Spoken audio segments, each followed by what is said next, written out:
Dia bawa pasukan berkuda hanya 32 orang saja. Yang berjalan kaki 40 orang. 72 orang yang terdiri dari orang tua, anak-anak dan perempuan. Lalu kemudian dikeroyok 40.000 pasukan. Tidak berimbang, karena bukan dua pasukan yang bersenjata. Rombongan 72 orang itu dipimpin oleh Sayyidina Al-Husain. Mengapa kita sebut dia Sayyidina? Karena Nabi yang mengatakan Innal Hasan wal Husain Sayyida Syababi Ahlil Jannah.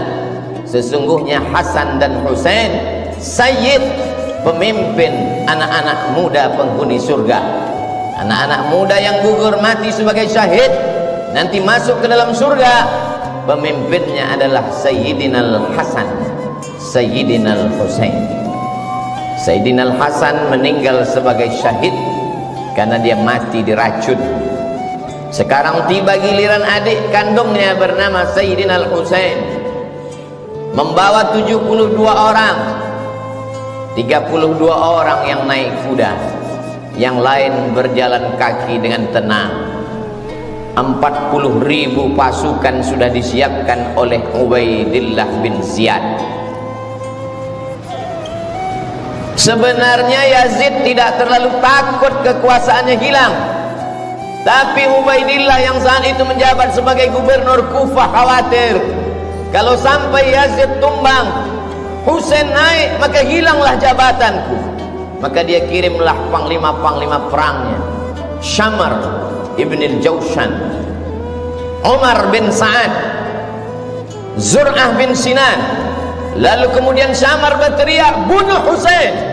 Maka mereka memenggal kepala Sayyidina Al-Husain, lepas kepala itu dari badan. Lalu kepala Husain mereka giring ke keliling negeri.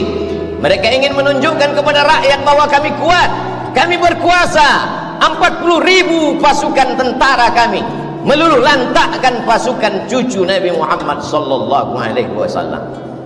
Untuk membahagiakan hati Yazid, maka Ubaidillah mempersembahkan kepala Husain. Lalu kemudian di depan Yazid, tongkat pendek mereka tusuk-tusukkan ke celah bibir kepala Husain. Sahabat Nabi yang hadir melihat peristiwa itu meneteskan air mata. Itulah bibir mulut yang pernah dicium oleh Rasulullah sallallahu alaihi wasallam. Hari ini begitu sampai hati kalian, memenggal kepalanya, menusukkan tombak tongkat pendek ke celah-celah bibir, mulut dan giginya. Tapi mereka memang sudah dirasuki syahwat dunia. Tak ada sedikit pun takut mereka kepada Allah Subhanahu wa ta'ala. Keliling negeri mereka bawa kepala itu untuk menakut-nakuti. Memang nampak dunia seperti tak adil. Sayyidina Al-Husain punya seorang anak laki-laki. Karena cinta dan sayangnya dia kepada ayahnya, maka dia beri nama anak itu Ali. Husain punya ayah bernama Sayyidina Ali, dan dia punya anak juga bernama Sayyidina Ali. Tapi Ali tidak seperti Husain. Dia tidak membawa pasukan untuk membalas kematian ayahnya, karena dia tahu memang ini tidak berimbang. Kalau kubawa pasukan, mereka juga akan mati seperti ayahku. Walaupun mereka mati syahid, tapi korban sudah terlalu banyak, kata Ali bin Husain. Dia merubah strategi lain. Apa yang dia lakukan? Imam Az-Zahabi dalam kitab Syiar A'lam An-Nubala bercerita bahwa Ali bin Husain malam-malam berkeliling, tidak dengan pedang, tidak dengan tombak, tidak memakai baju besi, karena dia tidak membawa slogan perang. Apa yang dilakukan Ali anak Husain? Dia membawa gandum ke rumah-rumah fakir miskin. Di tengah malam dia berkeliling negeri.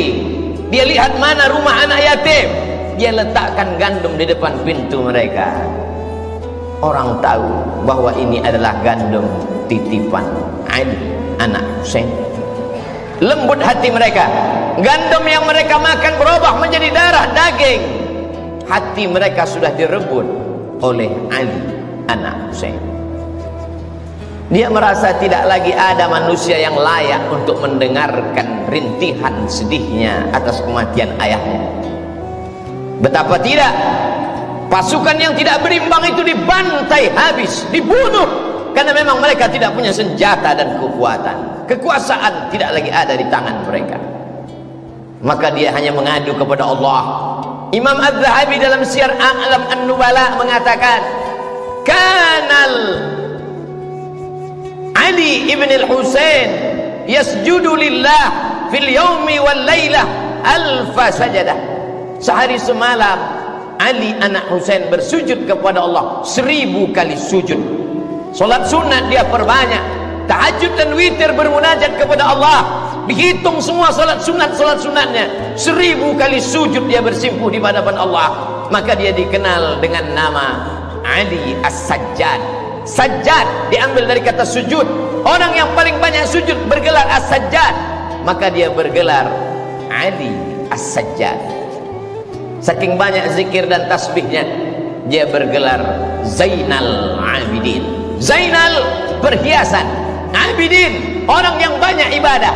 Zainal Abidin perhiasan orang yang paling banyak beribadah. Dia robah strategi, dia robah cara.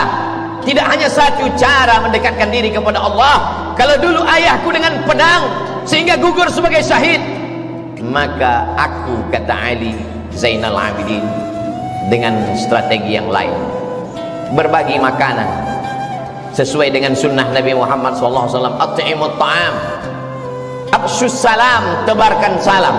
At'imut ta'am, bagi makanan. Wasallu bil laili wan nasu niyam. Ketika orang sedang tidur, disitulah engkau bermunajat, mengadu kepada Allah Subhanahu wa ta'ala. Maka dia bergelar Ali Zainal Abidin, Ali As-Sajjad, untuk membedakan dengan Ali bin Abi Thalib. Ali bin Abi Thalib kakeknya, Husain ayahnya. Ali As-Sajjad adalah dia, Ali Zainal Abidin adalah dia. Ali As-Sajjad, Ali Zainal Abidin, anak Husain, anak Fatimah, anak Sayyidina wa Maulana Muhammad sallallahu alaihi wasallam. Sampai suatu ketika seorang sultan raja bernama Hisham bin Abdul Malik.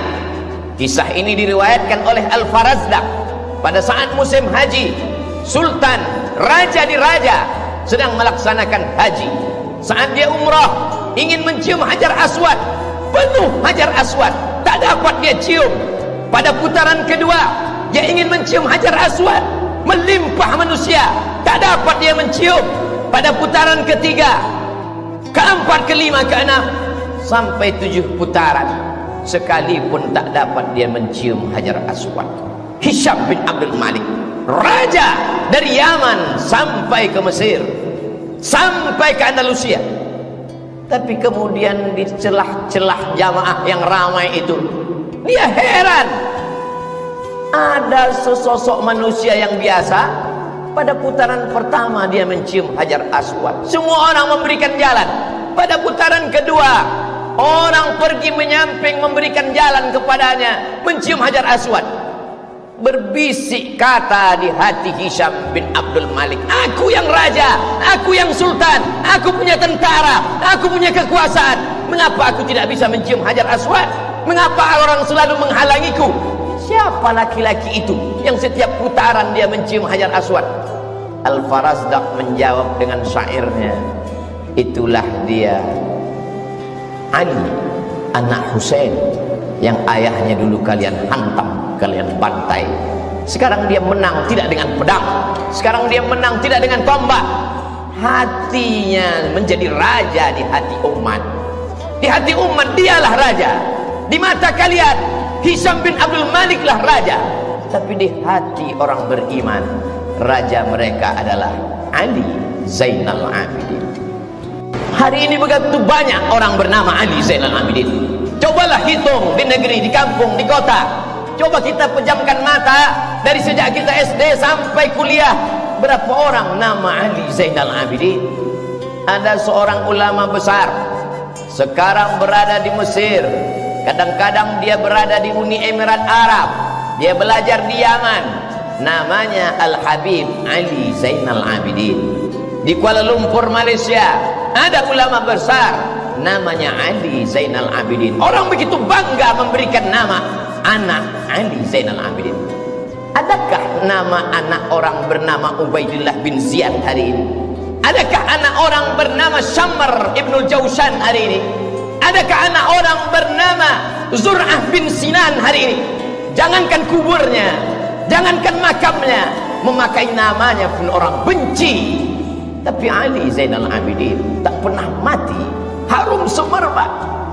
Ali Zainal Abidin punya anak dimuliakan bernama Muhammad Al-Baqir. Muhammad Al-Baqir punya anak dimuliakan bernama Ja'far Shadiq. Ja'far Shadiq punya anak dimuliakan bernama Ali Al-Uraidi. Ali Al-Uraidi punya anak dimuliakan juga bernama Muhammad. Punya anak dimuliakan juga. Muhammad Naqib punya anak bernama Isa, dimuliakan juga. Punya anak laki-laki bernama Ahmad Al-Muhajir. Ahmad Al-Muhajir, muhajir artinya pindah. Pindah dia dari Baghdad ke Yaman. Di Yaman dia beranak pinak. Anak pinaknya itu datang ke Nusantara membawa Islam dari keturunan Ali Zainal Abidin.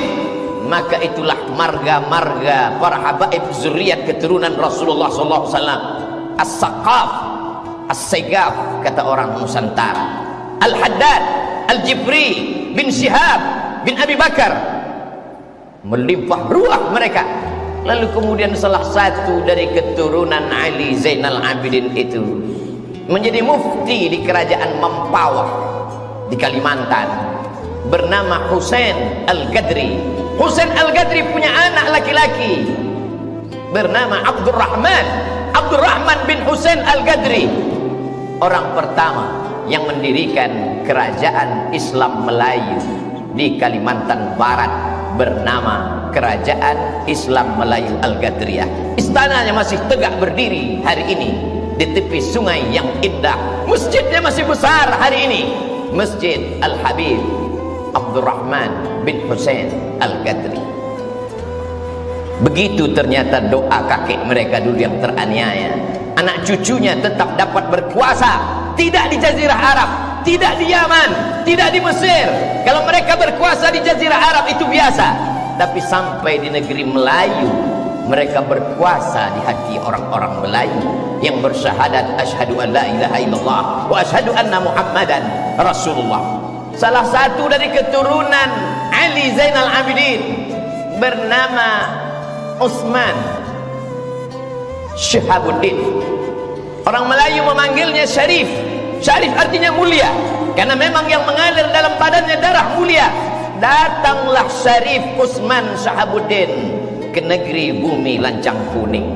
Ketika itu Siak Sri Indrapura dipimpin oleh Sultan Abdul Jalil. Sultan Abdul Jalil punya anak seorang perempuan yang cantik jelita bernama Tengku Umbung. Begitu orang Melayu memuliakan zuriat keturunan Nabi, dinikahkanlah Tengku Umbung dengan Syarif Utsman Syihabuddin. Lahirlah sultan-sultan. Sejak itulah maka di awal nama Sultan Melayu, Sultan Syarif Hashim, Sultan Syarif Qasim.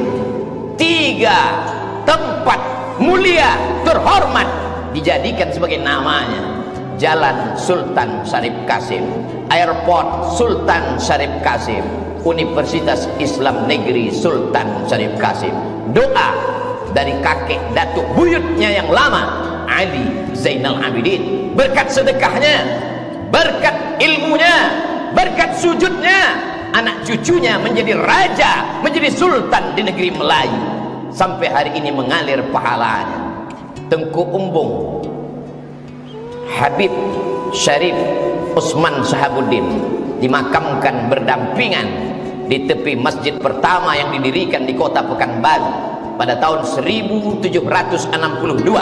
Masjid itu didirikan oleh Sultan Abdul Jalil, diselesaikan oleh anaknya Sultan Muhammad Ali bin Sultan Abdul Jalil.